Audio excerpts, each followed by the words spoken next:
அண்ணாமலை அவர்களுக்கு வந்து அந்த கட்சிக்குள்ள ஒரு கரிஷ்மா இருக்கு, இளைஞர்கிட்ட வந்து ஒரு அட்ராக்ஷன் இருக்குன்றதையும் மறுக்க முடியாது. சோ இந்த அட்ராக்ஷனும் இந்த பாஜகக்காக அவர் வளர்த்த அந்த கூட்டத்தையும் ஏன் வேஸ்ட் பண்ணணும்? இன்னும் ரெட்டைக்குள் துப்பாக்கியா தான் மாத்த ட்ரை பண்றாங்க. அண்ணாமலை சைட்லைன் பண்ணுவாங்க நான் என்னைக்குமே நினைக்கல. அண்ணாமலை மேபி டிஸ்ஹார்ட் ஆகி பாலிடிக்ஸ் விட்டுருவாருன்னு எதிர்பார்த்தேன். ஆனா அவர் கொஞ்சம் பெர்சிவரன்ஸோட வெயிட் பண்ணும்போது இந்த என்டிஏ கூட்டணிக்குள்ள ராமதாஸ் அவர்களே வந்து பாமக கொண்டு போய் சேர்க்கணும் அப்படின்ற மாதிரி ஒரு பேச்சுவார்த்தை நடந்தது. பாஜகவோட எதிர்ப்பாலேயே அட் எனி காஸ்ட் தன்னுடைய தோல்ல ஏத்திக்கிறதா இல்ல ராமதாஸ் அவர்கள் புரிஞ்சுக்கணும். ஏன்னா பாட்டாளி மக்கள் கட்சியில நம்ம கடந்த சில மாதங்களாகவே வந்து நிறைய சர்ச்சை போயிட்டு இருக்கு. தந்தை மகனிடையே கருத்து வேறுபாடு, நேரடியான வார்த்தை மோதல் இதெல்லாமும் இருக்கு. இப்போ இன்னைக்கு நம்ம பேசிக்கிட்டு இருக்க இந்த நேரத்துல கூட வழக்கறிஞர் பாலு வந்து ஊடகங்கள்ல பாமகவினுடைய முகமாக அறியப்படக்கூடியவர், அவரை வந்து ராமதாஸ் கட்சி விட்டு நீக்கியிருக்காரு. இன்னொரு பக்கம் அன்புமணி ஒரு 10 மாவட்டங்களுக்கான மாவட்ட அளவிலான பொதுக்குழுவுக்கு தேதி அறிவிச்சிருக்காரு. இது இப்படியே போயிட்டு இருக்கு. ஒரு பக்கம் அமித்ஷா வரும்போது பாமக அந்த கூட்டணியில் இணைஞ்சிருவாங்க அப்படின்னு பேசப்பட்டது. என்ன மாதிரி இருக்கு பாமகவோட சிச்சுவேஷன்? தேசிய ஜனநாயக கூட்டணிக்குள்ள அவங்க போறாங்களா? பிஜேபி என்ன மாதிரியான ஒரு கணக்கோட இருக்காங்க? ஆக்சுவலி வந்து நமக்கு கிடைச்ச இன்ஃபர்மேஷன் படி ஒரு ஆடிட்டர் குருமூர்த்தி சைதுரசாமி அவங்க வந்து டாக்டரை வந்து தோட்டத்துல சந்திச்சதே வந்து இதை வந்து முடிச்சு வச்சிடணும், இந்த என்டிஏ கூட்டணிக்குள்ள ராமதாஸ் அவர்களே வந்து பாமக கொண்டு போய் சேர்க்கணும் அப்படின்ற மாதிரி ஒரு பேச்சுவார்த்தை நடந்தது, ஒரு முயற்சியா தான் நடந்ததுன்றாங்க. இன்னொரு இன்சைட் இன்ஃபர்மேஷன் எவ்வளவு தூரத்துக்கு உண்மைன்னு தெரியல. எப்படி வந்து எடப்பாடியாரை வந்து ஒரு மேடையில உட்கார வச்சு அனௌன்ஸ் பண்ணாங்களோ அதே மாதிரி இந்த மதுரை மாநாட்டுல வந்து மிஸ்டர் டாக்டர் ராமதாஸ் அவர்களையும் வந்து அமித்ஷா பக்கத்துல உட்கார வச்சு கூட்டணி அனௌன்ஸ்மெண்ட் பண்ணணும் அப்படின்றதாகவும், இவங்க எல்லாரையுமே ஏற்கனவே இருக்கக்கூடிய அந்த கூட்டணி பெரும் கூட்டணி ஒன்று அமைச்சார் இல்லைங்களா, எல்லாருக்கும் ஒரு சீட் 2 சீட்னு பார்லிமெண்ட் எலெக்ஷனுக்கு அண்ணாமலை, அதே போல அந்த கூட்டணி தொடர்ந்து அவர் ஜான் பாண்டியன்ல இருந்து கிருஷ்ணசாமியில இருந்து அதே மாதிரி டிடிவி தினகரன், தமிழ் மாநில காங்கிரஸ், ஓபிஎஸ் இவங்க அனைவரையும் சேர்த்து கூட பாமகவையும் சேர்த்து என்டிஏ ஒரு பெரிய சீட் ஷேர் கேட்டு அவங்க ஒரு அரௌண்ட் ஒரு 100 சீட் என்டிஏ வாங்கிட்டு 50 சீட் பாஜக நிக்கிறதுக்கு தான். 50 சீட்ல நீங்க எந்தெந்த தமிழ்நாட்டுல எந்த 50 சீட்ல நீங்க அதிகமா ஓட்டு வாங்கிருக்கீங்கன்னு சொல்லுங்க, அந்த 50 வாங்கி தரேன்னு சொல்லி 100 சீட் என்டிஏக்கு, என்டிஏ வந்து அந்த அதிமுக தலைமையில அதிமுக 134 சீட்ல நிக்கிறதா ஒரு ஃபைனல் டிராஃப்ட் ஒன்று ரெடி பண்ணலாம் அப்படின்னு நினைச்சிட்டு இருந்தாங்க. ஆனா இதுக்கு வந்து ராமதாஸ் அவர்கள் வந்து பேச்சுவார்த்தை அப்படியே விட்டுட்டு சென்னைக்கு வந்துட்டாரு. இங்க வந்து சென்னையில அவரோட பலத்தை வந்து கூட்டுறாரு.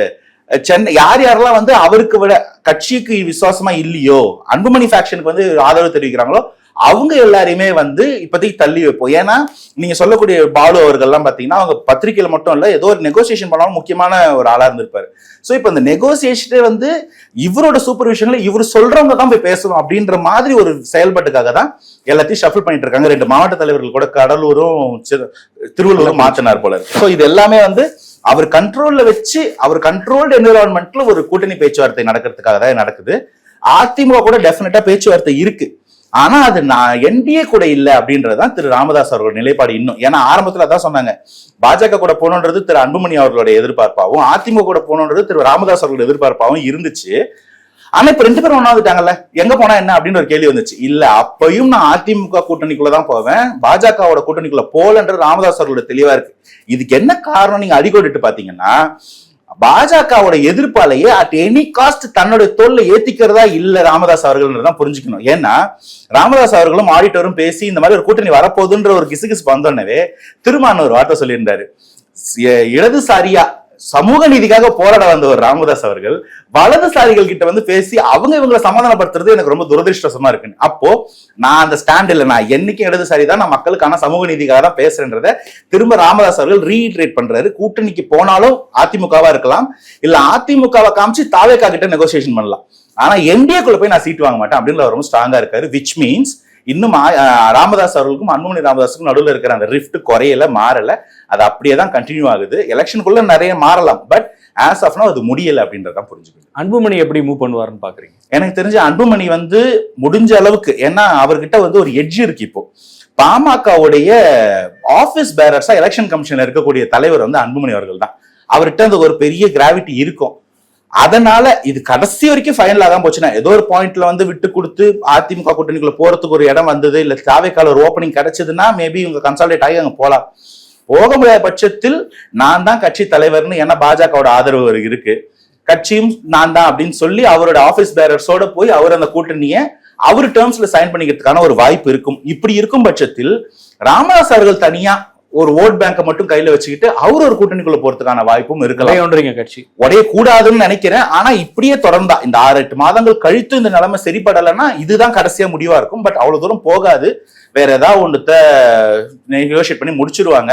அது வரைக்கும் எல்லோரோட உடல்நிலையும் நல்லா இருந்து எல்லாரும் எலெக்ஷன் சந்திச்சாங்கன்னா சந்தோஷம். அதுக்குள்ள யாருக்கா உடல்லாம் சரியா இல்லாம போச்சுன்னா அதுக்கெல்லாம் நடக்க வாய்ப்பு இருக்கு இல்லைங்களா? அதனால அது நம்ம பார்த்துதான் நடக்கணும். அமித்ஷா வந்தப்ப அண்ணாமலைக்கு கிடைத்த முக்கியத்துவமும் பெரிய அளவுக்கு பேசு பொருளா மாறுச்சு. அங்க உட்கட்சி ரீதியா பார்க்கும்போது அண்ணாமலைக்கான முக்கியத்துவம் இன்னும் இருக்குங்கிறத அவர் நிரூபிக்கிறாரு. பட் மேலிடம் இன்னும் அவருக்கான அடுத்த ஒரு பதவியையோ பொறுப்பையோ கொடுக்காம இருக்காங்க. அண்ணாமலை விஷயத்துல பிஜேபி எப்படியான முடிவெடுக்க வாய்ப்பு இருக்குன்னு நினைக்கிறீங்க? இல்ல இனிஷியலி பாத்தீங்கன்னா தமிழக பாஜகனா அண்ணாமலை தான் அப்படின்ற ஒரு கிரியேட் ஆகிற மாதிரி இருந்துச்சு இல்லைங்களா?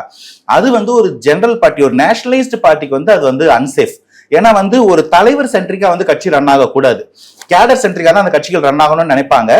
சோ அண்ணாமலையும் கட்சியை விட்டு பதவி இல்லைனாலும் தொடர்றாரா, கட்சி கூட அவர் பயணிக்கிறாரா, இன்னொருத்தர் தலைவரா காமிச்சாலும் தொடர்றாரான்னு எதிர்பார்த்து அது அந்த ஒரு கேப் கொடுத்துருந்துருக்கலாம்.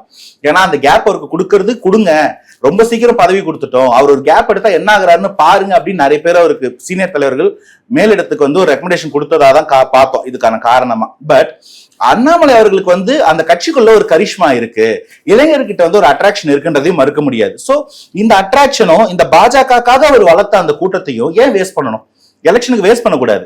சோ இப்ப நயினார் தலைவராகவே செயல்படுவாரு, இத்தனை சீட்ல ஜெயிக்கிறது அவர் வேலை. இதுக்கு பிரச்சார குழு தலைவரா அண்ணாமலை வரதுக்கான வாய்ப்பு இருக்கு.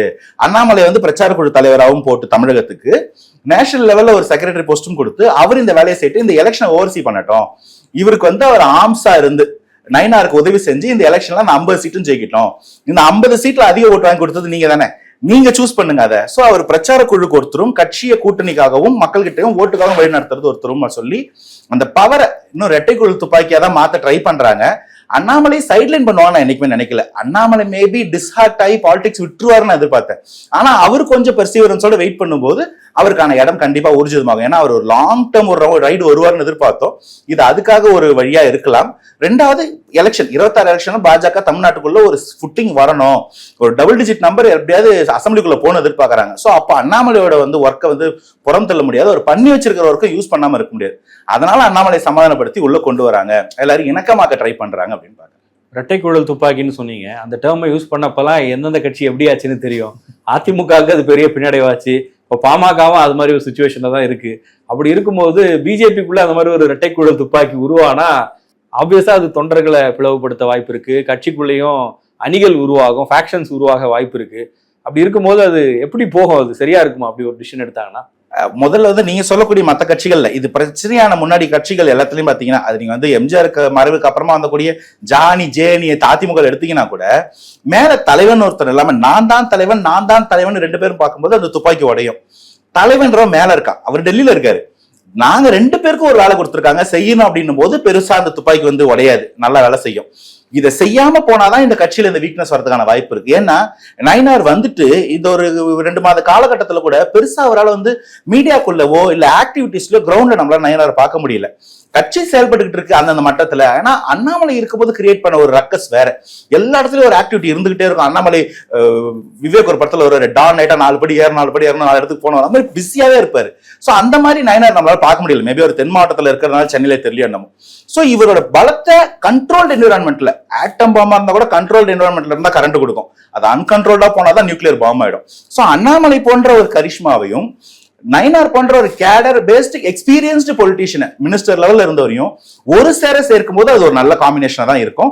பட் இதை மேல இருந்து அமித்ஷாஜி போன்றவங்க பார்த்துக்கிட்டே இருந்து அதை கண்ட்ரோல் என்விரான்மெண்ட்ல ரன் ஆச்சுன்னா மேபி அது கண்டிப்பா சப்போர்ட்டா தான் இருக்கும்.